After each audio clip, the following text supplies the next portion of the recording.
Le doy las gracias a la Secretaría de Gestión del Riesgo de Emergencias y Desastres de la ciudad de Cali por esta invitación. Es venir a compartir algunas experiencias que se han, en estos últimos 15 años, pues se han tenido desde la Unidad Nacional para la Gestión del Riesgo de Desastres y el Fondo de Prevención y Atención de Emergencias de Bogotá, hoy Instituto Distrital de Gestión de Riesgo de la ciudad de Bogotá. Y actualmente pues estoy acompañando a la Secretaría aquí en Cali en la asesoría jurídica. Pues el coronel ya lo dijo todo, pero digamos que me gustó el tema de que la gestión del riesgo es una construcción, porque es un proceso social. Y es lo que dice el artículo segundo de la ley 1523, la gestión del riesgo es un proceso social y es responsabilidad de todos. Entonces eso no iba a arrancar por ahí, sé que no tengo tiempo, pero compartir con ustedes que la gestión de riesgo no se hace desde el escritorio. Por allá, hace mucho tiempo, en el 2005, por ejemplo, desde el escritorio se tomó la decisión de que una zona en el territorio nacional estaba en riesgo. En esa época, pues como que no se sabía mucho qué era eso de qué era amenaza realmente, qué era vulnerabilidad y qué era riesgo. Y desde el escritorio se dijo, vamos a declarar, hacer la declaratoria de desastre nacional para todo el territorio alrededor del volcán Galeras. ¿Sí? Entonces, como cualquier parecido con la, ahí no con la realidad, sino con la novela, Macondo, todos los técnicos que fueron a verificar las condiciones que estaban ocurriendo allí, llegaron y era un pueblo totalmente desocupado, porque el riesgo era inminente y la erupción del volcán era inmediata. No había nadie, no había nadie en el municipio prácticamente desocupado. Y pues no pasó nada. Una declaratoria de desastre sin que hubiera ocurrido absolutamente nada. Luego vino una ley, que es de la que vamos a hacer referencia en el día de hoy, que es la política pública de gestión de riesgo, en el 2012, 1523 del 2012, y en su artículo 92 inaplicó digamos que retornó a la normalidad todas las situaciones, las declaratorias de desastre nacional que existían antes de la ley 1523. Entonces, retornó a la normalidad esa declaratoria de desastre que se había emitido en el año 2005 en el territorio nariñense de Pasto, Florida y Nariño, por la inminente erupción del volcán Galeras. Entonces, desde el 2005 hasta el 2012, 7 años en donde no hubo desarrollo, no hubo inversión pública, unas comunidades totalmente abandonadas y con unos procesos de reasentamiento totalmente desarticulados, la población la mitad, con la expectativa de que iban a perder sus vidas y sus bienes, entonces yo vendo y ¿a dónde me voy? Y la otra mitad diciendo yo no me voy de acá, mis padres vivieron acá, mis abuelos son de acá y nunca ha pasado nada, pues yo no me voy a ir de acá. Nosotros que estuvimos allá alrededor del volcán, me acuerdo mucho en Florida, comiéndome unas fresas con crema, las fresas parecían unas guanábanas. Pues, a ver, la tierra es muy productiva, pues, alrededor del volcán, la gente dice, yo no me voy de acá, yo no me voy. Es más, nos decían, el verdadero enemigo no es el volcán, el enemigo es la Unidad Nacional para la Gestión de Riesgo, así nos lo decían en la cara. ¿Sí? Y sí, pues era una situación en donde pasaron los años y no pasaba nada. No había desarrollo, no había inversión social, etcétera. ¿Qué pasó? Con esta ley 1523 del 2012 se ordenó retornar a la normalidad todas las situaciones de declaratoria de desastre nacional en el país y pues hubo retorno. Entonces empezó la gente, pero ¿cómo así? Retorno a la normalidad desde el escritorio, como lo dijo, retorno a la normalidad desde el escritorio, no, aquí no ha pasado nada, la gente vendió, en Florida, Nariño, Pasto, la gente vendió sus fincas, vendieron sus casas, otros no, estaban a la expectativa. Entonces hubo una erupción, pero no volcánica, sino de tutelas. Entonces la gente diciendo, yo quiero que me compren ya. Y otros diciendo, no, no, no, no, a mí no me vayan a comprar, yo me quedo acá. Entonces eso llegó a la Corte Constitucional y los magistrados, ellos son abogados. Ellos no son ingenieros, ni geólogos, ni geógrafos. Ellos son abogados. Entonces, ¿qué hicieron? Pues preguntarle al que sabe. Eso fue 2014. Señores, Servicio Geológico Colombiano, Arturo. Servicio Geológico Colombiano, dígame, o sea, la Corte Constitucional, diga, ¿qué está pasando allá? Actualíceme el mapa de amenaza. El mapa de amenaza es una manchita y parece una araña alrededor del volcán. Actualíceme el mapa de amenaza, que lo había hecho el Servicio Geológico en el 97, y dígame qué es lo que está pasando. El Servicio Geológico Colombiano cumplió la orden de la Corte Constitucional a través de su sentencia, y pues mostró un mapa más grande todavía, o sea, no abarcaba Pasto, Nariño y Florida, sino otros 12 municipios alrededor del volcán. Entonces, y prácticamente el escenario que mostró es que el fenómeno volcánico iba a ser con los 5 fenómenos, lava, onda de calor, los piroplastos, bueno, todos los 5 fenómenos al mismo tiempo. Pues prácticamente se dijo, el mundo se va a acabar en esa zona. ¿Qué hizo la Corte Constitucional? Inaplicar por inconstitucional el artículo 92 de la Ley 1523 en el caso específico y concreto del volcán Galeras. Y nuevamente estaba, como por el chasquido de los dedos, otra vez había una declaratoria de desastre en Nariño, alrededor del volcán Galeras. Entonces, otra vez los 3 municipios y más, sin desarrollo, sin inversión social, trabajando con un mapa de amenaza, actualizado por el Servicio Geológico Colombiano. Cuando de un momento a otro, pues claro, la misma comunidad, se acercó al juez promiscuo de la Florida, en Nariño, y le dijo, venga, pero señor juez, la misma ley establece que uno no hace gestión del riesgo solamente con la amenaza, ya más adelante vamos a ver qué es la amenaza, pero es con lo que trabajó el Servicio Geológico, el mapa de amenaza. Aquí hay que hacer unos estudios de detalle que incluya la vulnerabilidad, ¿cierto? Y así llegar al riesgo. Amenaza más vulnerabilidad igual riesgo. Pero aquí está trabajando solo con la amenaza. Y efectivamente, el juez promiscuo de la Florida, en Nariño, le ordenó inmediatamente a la Unidad Nacional para la Gestión del Riesgo hacer unos estudios de detalle, ABRs, que llegaran a riesgo. Y ahí viene el resultado, totalmente diferente, ¿sí? Porque la mancha de amenaza era catastrófico, era el día final, hasta el momento no ha pasado nada. Pero los resultados de riesgo es que la probabilidad de que ocurra es inferior a lo que mostraba la amenaza. No se tuvieron en cuenta los conceptos básicos de la gestión de riesgo, la amenaza, ¿cierto? Lo vamos a ver más adelante con los compañeros. Vulnerabilidad, ¿qué es eso? El tema de los elementos expuestos, las personas, la infraestructura, y esa combinación, ¿cierto? La realización en el proceso de conocimiento del riesgo, la realización de los estudios adecuados de amenaza, vulnerabilidad y riesgo y su incorporación en el ordenamiento territorial. Conclusión, pues se gestionó el riesgo desde el escritorio, desde un despacho judicial. ¿Y quiénes fueron los perjudicados? La comunidad.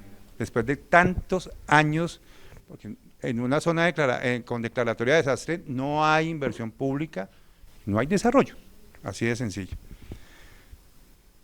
Me tomé estos minutos para hacer eso, porque me gustó la introducción del coronel y la tuya también, Dani, entonces pues quería hablar de eso porque eso nos aterriza al ejercicio que vamos a hacer en estos 3 días. Y complementando esa introducción, no tengo el tiempo para hacer la presentación completa de la ley 1523, pero lo vamos a intentar resumir lo más posible, pero que quede algo.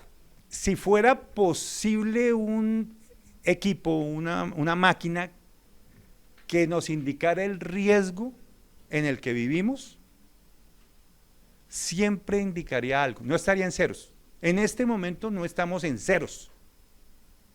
O alguien, allá Cruz Roja, mis compañeros Wilson, en este momento estamos en cero riesgo. Nunca podemos estar en cero. Siempre va a marcar. A veces más, a veces menos, ¿cierto? Si tuviéramos un equipo marcando el riesgo, pues nos preocuparíamos.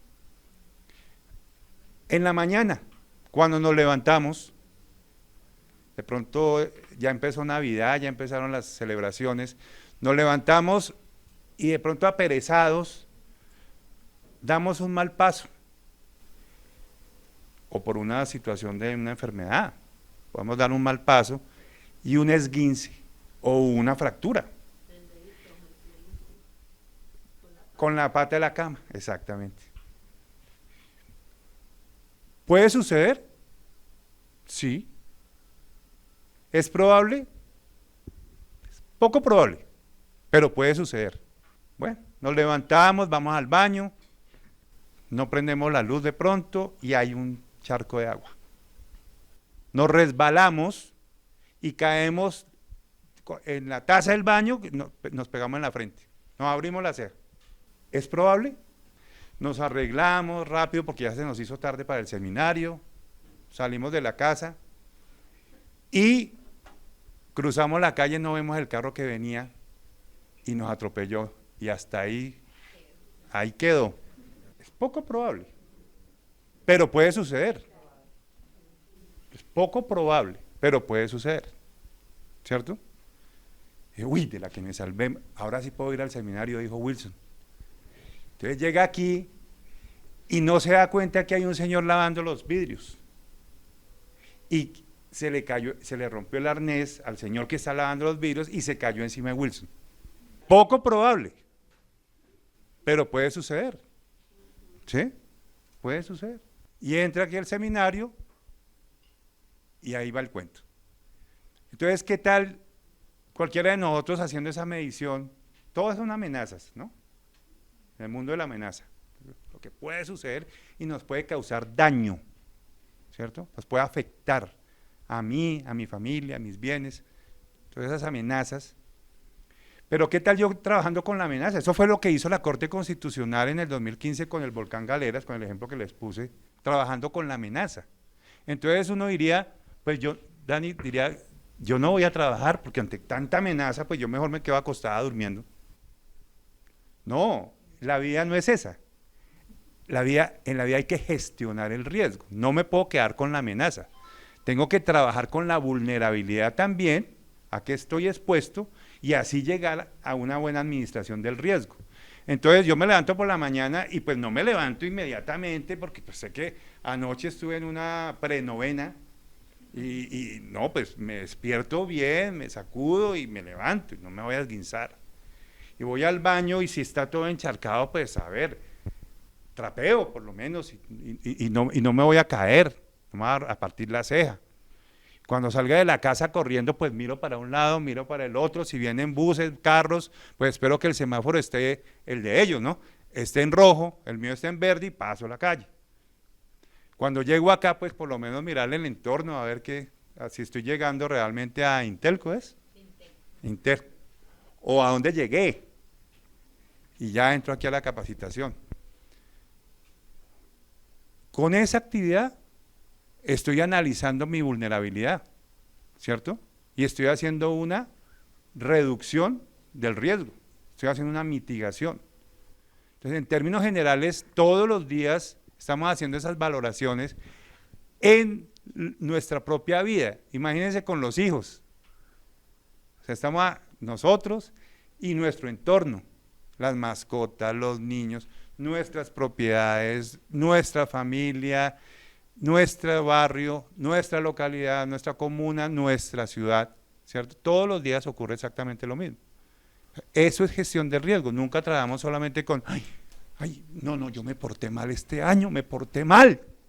Entonces, fijo, me pasa algo. No, así no funciona. Pero nos da risa, pero hay comunidades que piensan que un deslizamiento, Wilson, hay comunidades que por Avenida Torrencial, en Mocoa, fue un castigo de Dios.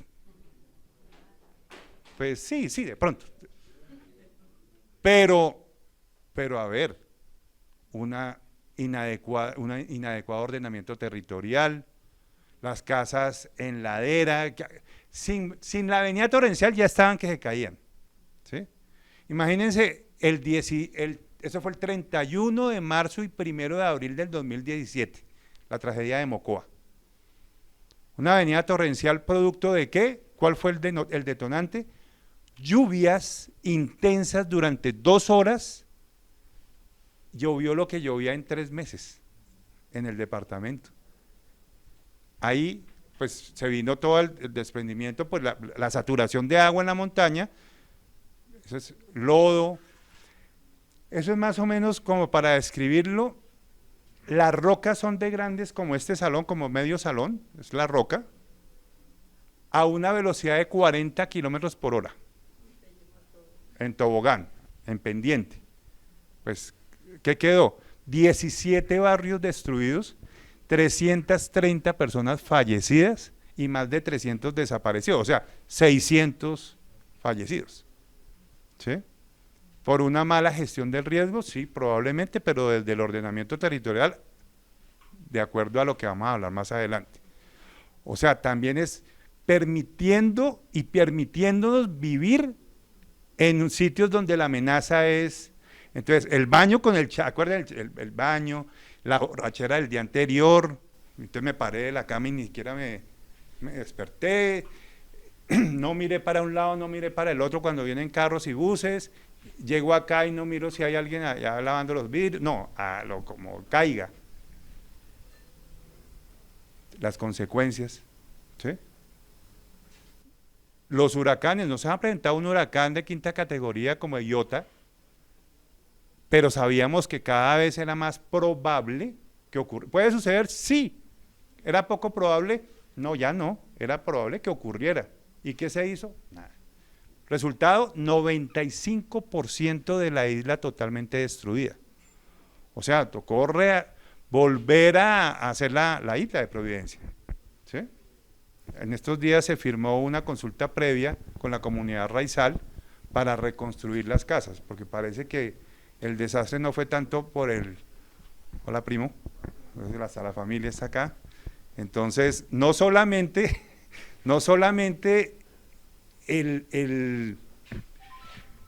se me fue el hilo. Bueno, el desastre de pronto fue la reconstrucción, dicen, ¿no? Que ese fue el verdadero desastre. Pero las casas de 700 millones, ¿no? Dicen que las casas de 750 millones. Bueno, y hoy en día se están cayendo las tejas, las puertas, bueno, es un desastre.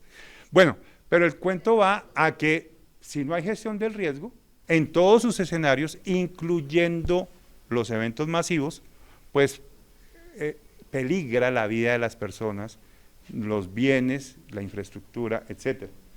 Y tercero, yo creo que es más fácil hacerlo de esta manera.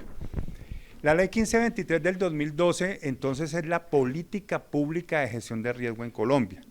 Una ley que es referente a nivel internacional, por lo menos en la región. En la región se han copiado del modelo existente en Colombia. Para que no nos durmamos, pero no es por echarle vainas aquí al compañero, sino para que no nos durmamos, antiguamente hablábamos de prevención y atención de emergencias. Prevención y atención de emergencias. El predecesor de la 1523 fue el decreto 919 del 89, ese decreto hablaba del Sistema Nacional de Prevención y Atención de Emergencias. ¿Pero realmente era prevenir y atender emergencias? Pues parece que no, ¿no? Cuando uno le preguntaba a un alcalde, ¿usted ha hecho actividades de prevención? Sí. ¿Cuál? Yo compré 2 ambulancias y 3 camillas. Y mire la cantidad de curas que tengo ahí en esa caja. Tú te ríes, pero es verdad. Eso no es prevención, Arturo, eso no es prevención. Esos son preparativos para la respuesta de emergencia, que es un proceso de manejo, pero no es prevención. Aquí se confundían esos procesos de prevención y atención. Con la ley 1523 del 2012,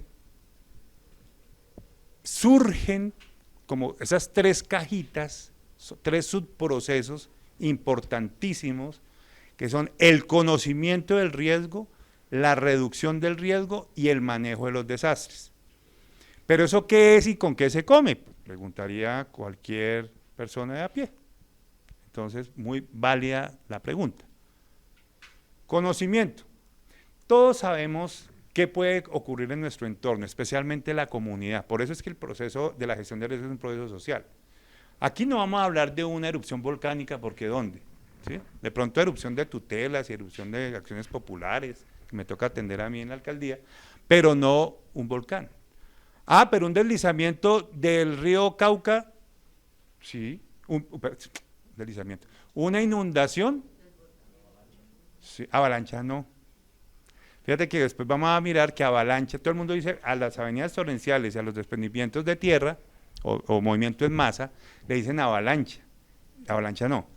Avalancha realmente ocurrió cuando lo de Armero, por el desprendimiento de hielo, ¿cierto? Un fenómeno volcánico, hubo calentamiento de hielo y luego se vino la avenida torrencial, ¿cierto?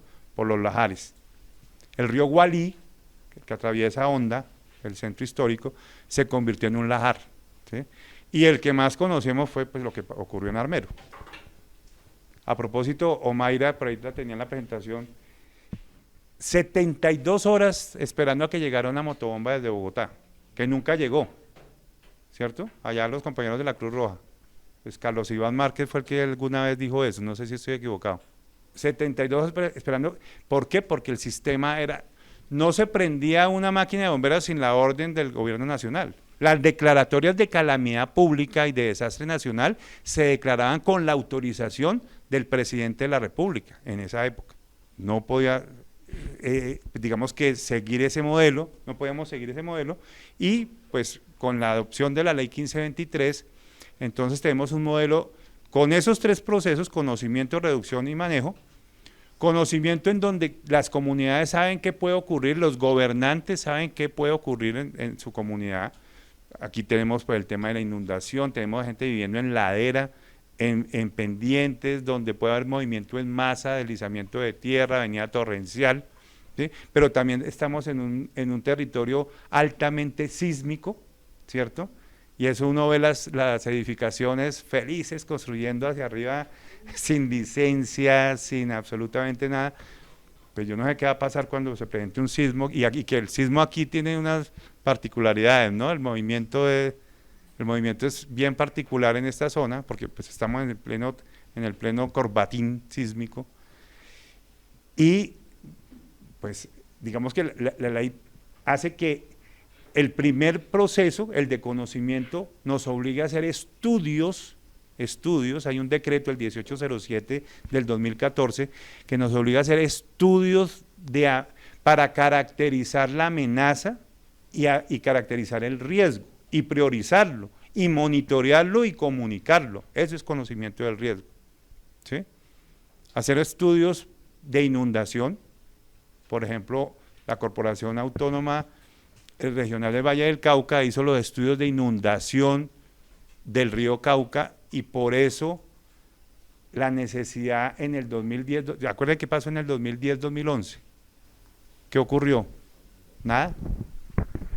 Año 2010-2011. 70 años atrás no había ocurrido un fenómeno de la Niña tan intenso como el del año 2010-2011, con una afectación de casi el 90% del territorio nacional, que obligó al gobierno nacional a declarar el desastre, y a través de ello, pues la creación del Fondo de Adaptación, de la Unidad Nacional para la Gestión del Riesgo, de Colombia Humanitaria, etcétera. La necesidad de conocer el riesgo, hacer los estudios de amenaza, vulnerabilidad y riesgo que establece con una metodología el decreto 1807 del 2014, caracterizar las zonas de riesgo, caracterizar las amenazas, monitorear el riesgo y comunicarlo. Ese es el proceso de conocimiento. La reducción del riesgo, otro subproceso de la reducción de la gestión del riesgo. Es el subproceso de reducción de riesgo nos permite hacer la intervención prospectiva y correctiva, pues ese señor ya está hablando trabado, y sí, más adelante van a hablar de ello. ¿Qué es intervención correctiva? ¿Qué es intervención prospectiva? ¿Cierto? ¿Y qué es aseguramiento financiero? ¿Ustedes se acuerdan de las lluvias del 15 de mayo? Sí. Y el 22 de mayo, los 8 días. Sí. 126 milímetros, Wilson, no sé si fue la cantidad de lluvia que cayó en una hora, 126, preciso en la Comuna 2. ¿Sí? Y entonces, los centros comerciales, se les dañaron sus carros de alta gama de los clientes, y diciendo, bueno, ¿y entonces quién me va a pagar? Primero que todo, no tenemos la cultura del aseguramiento. Los carros, el 70% no está asegurado. Ah, si pasa algo, páguenme. Es el primer, pero ¿está asegurado el carro? No. El centro comercial como tal, los centros comerciales tienen, y lo van a hablar ahorita en la tarde, tienen un plan de gestión del riesgo integral. Sí, mira, aquí está. Un plan de emergencias, el mismo, lo que mostraban en los teatros antiguamente. Salida de emergencia, punto de encuentro, rutas de mira, ese es mi plan de gestión de riesgo. No, ese no es. ¿Sí o no, primo? Ese no es. Ese es un plan de emergencia o de contingencia antiguo, pero un plan de gestión de riesgo como tal no es. Articulado con el plan municipal de gestión de riesgo, no lo es. ¿Sí? Entonces tenemos ese subproceso de reducción del riesgo.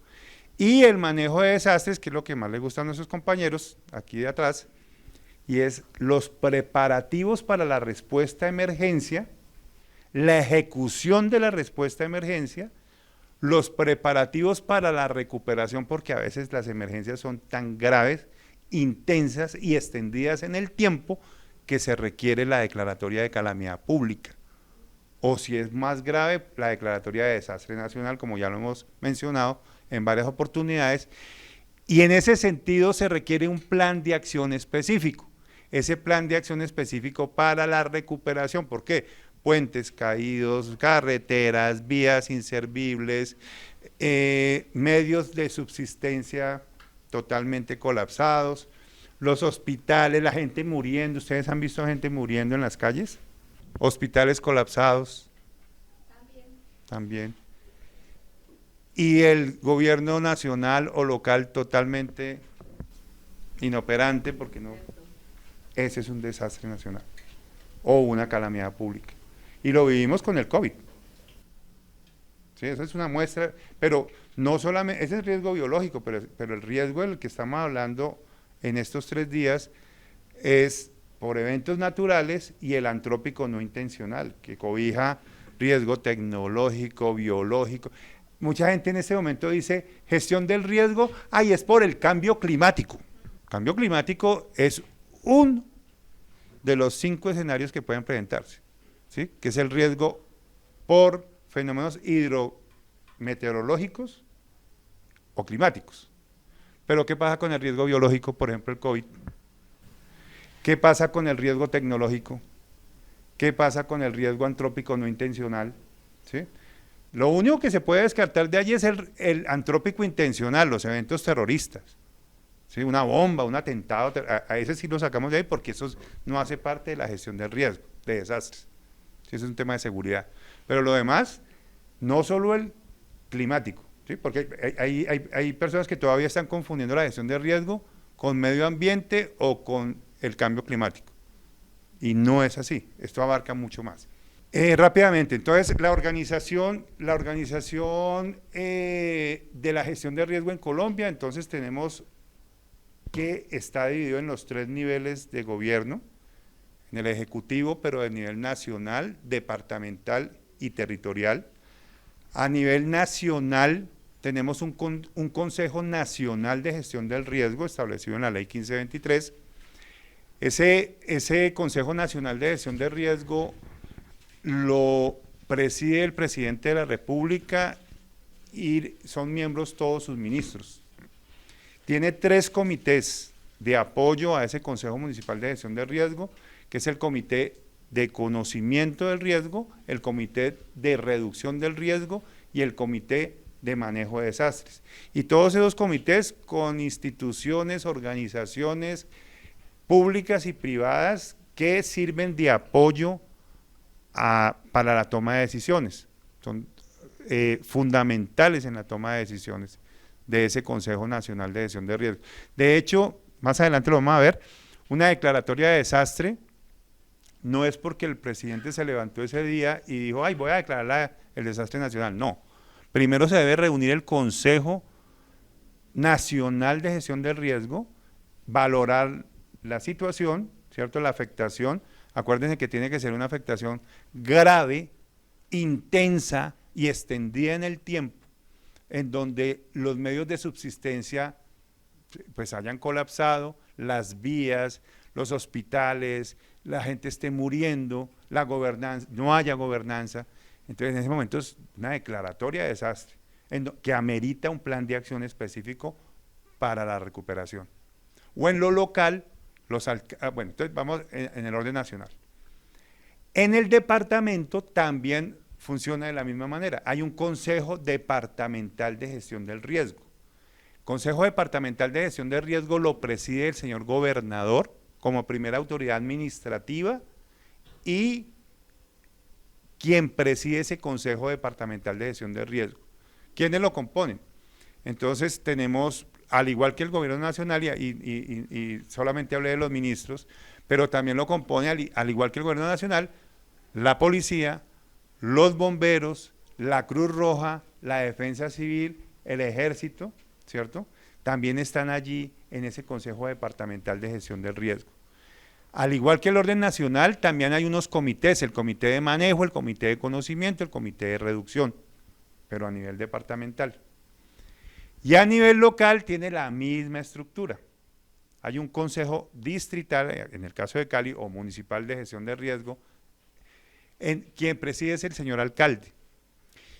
Y quienes integran ese consejo municipal son lo mismo que en los otros 2 niveles: bomberos, Cruz Roja, Defensa Civil, Policía, Ejército, Fiscalía, y tienen unos comités de apoyo, ¿sí?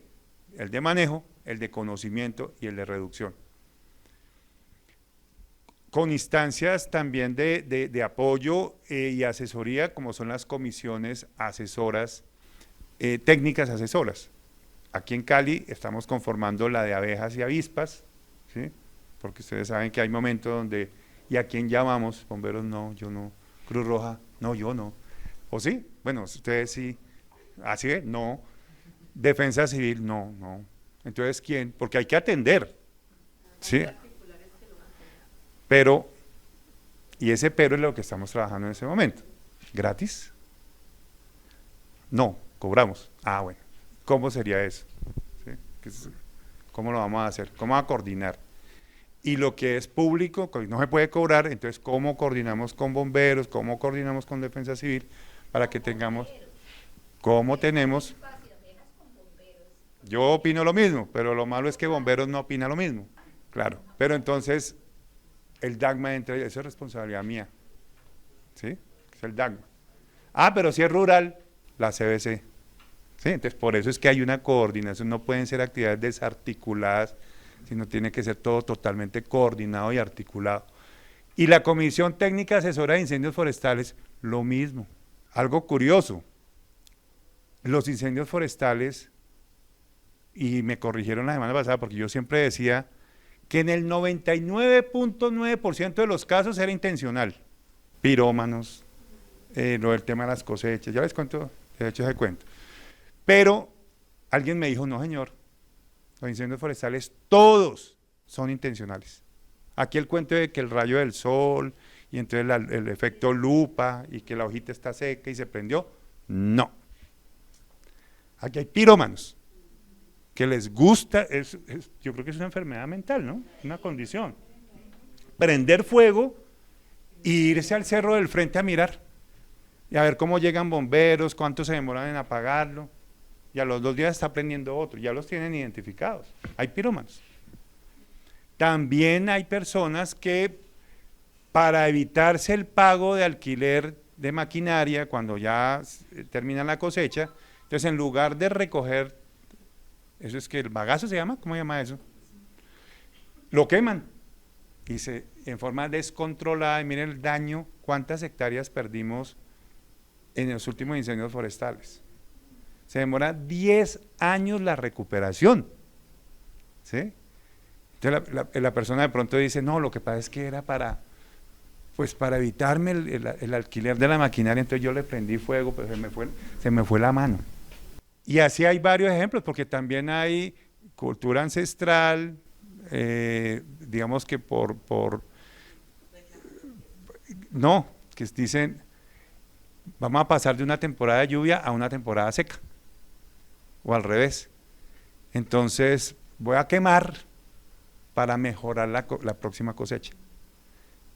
Adicionalmente, pues el tema de los rezos y todo eso está bien, yo no me voy a meter en camisa de 11 varas, pero son tradiciones, culturas, tema ancestral, pero causa daño, porque al igual son hectáreas. Yo he visto a mis compañeros, Wilson estuvo en uno de esos, bomberos, allá con cortafuegos, ¿cuánto se puede demorar apagar un incendio como el que tuvimos en Bataclan, Wilson? Exacto. Y el esfuerzo físico, ustedes no imaginan a los bomberos con ese equipo, pues no porque valgan 80 millones, chévere, 80 millones, pero creo que pesa eso, y dándole, o sea, el trabajo y el daño ambiental, ¿no? El daño ambiental que se tiene. Entonces, esa comisión asesora, que la va a coordinar la Secretaría de Seguridad y Justicia, pero todos son miembros de esa comisión, los que son miembros del Consejo Municipal de Gestión de Riesgo, o sea, Cruz Roja, Defensa Civil, bomberos, Fiscalía también por el tema de las judicializaciones, obviamente gestión de riesgo. Bueno, en cuanto a organización, en cuanto a los instrumentos de planificación, la ley 1523 exige que todos los territorios tengan un plan municipal de gestión del riesgo. Más tarde les van a explicar eso qué es y con qué se come, pero básicamente es una guía de qué hacer si pasa algo. Si aquí hay un sismo y se nos está cayendo este edificio, tenemos idea de qué podemos hacer, por dónde salir. Yo creo que no. Pues sí, pero ¿la conocemos en ese momento? No. ¿Sabemos qué hacer? No. ¿Sabemos cuál es el punto de encuentro? No. Entonces, un plan de gestión de riesgo, en especial el municipal de gestión de riesgo. Una cosa, es que alguna vez pregunté que para qué servía el plan y me decían, no, para que no suceda nada. No, con plan o sin plan las cosas van a suceder. Lo único que puede servir perdóname, es de pronto protegerse y que no me caiga una piedra, será. Pero el plan es un papel, es una guía. ¿Sí? Por ejemplo, el coronel de pronto se pone bravo porque dice, no, pues yo trabajo todo el año en ese papel. Pero es una guía, es lo que me va a permitir, o lo que me indica qué hacer en caso de. ¿Sí? Es una guía, el plan municipal de gestión de riesgo. Arturo casi no le gustan los planes, dice que se simplifiquen a su más mínima expresión, pero no, hay que tener un plan de contingencia para los diferentes eventos que se puedan presentar, porque es que esa es la guía, lo que me va a permitir a mí saber qué hacer. Y una estrategia de respuesta a emergencias para todos los escenarios de riesgo, incluyendo eventos masivos. Entonces, para inundación, ¿cuál es la estrategia de respuesta a la emergencia? Para avenida torrencial, ¿cuál es la estrategia de respuesta a la emergencia? ¿Cómo se activa? Por ejemplo, los compañeros de aquí de Cruz Roja, ellos están casi en todos los protocolos de la estrategia de respuesta a emergencia. ¿Cómo se activa por sismo? ¿Cómo se activa por inundación? Se rompe el jarillón, ¿sí? se rompe. Allá tenemos, yo creo que aproximadamente 10.000 personas viviendo encima del dique. Y eso es una irresponsabilidad porque en cualquier momento se rompe, ¿sí? Y si llega una temporada de lluvia con efecto del fenómeno de la niña, pues ¿qué va a ocurrir? Se va a afectar el 70% de la ciudad y nos quedamos sin agua potable además, ¿no? O sea, no solamente la inundación, sino que allí están las plantas, ¿sí? Entonces, dos instrumentos de planificación importantísimos: el Plan Municipal de Gestión de Riesgo, la Estrategia de Respuesta a Emergencias, que dice la ley, deben armonizarse, articularse con el Plan de Ordenamiento Territorial y con los planes de desarrollo, ¿sí? Pues ya lo dijimos, la importancia de que la gestión de riesgo esté articulada en el ordenamiento territorial. No podemos vivir donde se nos ocurre, sino donde el uso del suelo nos lo permite, ¿sí? Esto requiere de recursos, eso con voluntad, no, es que yo quiero, tú por ejemplo, yo quiero ser SATIC, yo quiero, y tú también, todos, yo quiero, pues sí, pero pues sin recursos es difícil. La sola voluntad, con Cruz Roja, pues ellos son de corazón. Yo quiero mucho a la Cruz Roja porque a mí quien me dio la oportunidad de entrar a trabajar en el sistema fue Carlos Iván Márquez. Ustedes ya saben quién es, ¿o no? Sí saben quién es. Él me dio la oportunidad de entrar al sistema y la oportunidad la verdad, yo cuando entré a trabajar en esto, yo quería tener mi bufete de abogados y una oficina ahora ya llevando procesos, pero el tema me gustó tanto que me quedé aquí encarretado y mire, ya 52 años y me quedé en la gestión de riesgo. Soy abogado. Entonces, la importancia de tener mecanismos de financiación, porque esto no es gratis, o sea, hay que tener, y la ley lo dice, un fondo, así como lo tiene la nación, un fondo nacional de gestión del riesgo, hay que tener un fondo departamental de gestión del riesgo y un fondo municipal de gestión del riesgo. Y esos fondos, la ley lo permite, las fuentes de financiación, FINDETER, regalías, OCAD, presupuesto general del municipio y hasta donaciones, permite la ley que ese fondo reciba. Desafortunadamente, estos fondos no operan a nivel nacional, se requiere de que se gestione. Por ejemplo, los recursos deben ser separados del municipio. Yo me acuerdo en una audiencia, hablando en el Tolima, hablando con alguien de gestión de riesgo del Tolima, y le decía al magistrado, no, el ejercicio presupuestal se cierra en septiembre. Mejor dicho, en septiembre ya no hay recursos, ya todo está contratado, señor magistrado. Y ya toca esperar es hasta el año entrante, en enero, que Hacienda asigna nuevamente recursos, por ahí en febrero. Yo sí levanté la mano porque estaba en ese momento defendiendo los intereses de la Unidad Nacional para la Gestión de Riesgo, y le dije, señor magistrado, pero eso es absurdo, porque una tragedia, es decir, el sismo no dice, no, es que hoy es 24 de diciembre, entonces hoy no hay sismo. No. O un deslizamiento de tierra, una avenida torrencial, no, como hoy es velitas, entonces hoy no voy a hacer la avenida torrencial, hoy no llueve, no. Entonces, ¿qué hacemos en un diciembre y el fondo cerrado? ¿Con qué recursos se atiende? ¿Sí? Entonces, los sistemas de financiación son los fondos municipales, departamentales y nacional de gestión del riesgo. Estos últimos 5 minuticos, entonces cerramos con, bueno, la ley 1523, les invito a que la lean este fin de semana, una feliz lectura. Ahí son 96 artículos, es cortica, pero es bien interesante, Ahí van a encontrar varios principios, como el sistémico, ¿sí? Cómo funciona la gestión de riesgo bajo el principio sistémico, es decir, todos los sectores están involucrados, todos, vivienda, transporte, salud, todos los sectores, tanto a nivel nacional, las carteras ministeriales, departamental, las secretarías y municipal, porque ¿quién responde por la gestión de riesgo en Cali? Y lo vamos a ver más adelante, es un proceso social que requiere la intervención de las entidades públicas, las privadas y las comunitarias, ¿sí? La declaratoria de calamidad y de desastre nacional. Entonces, y cierro con eso.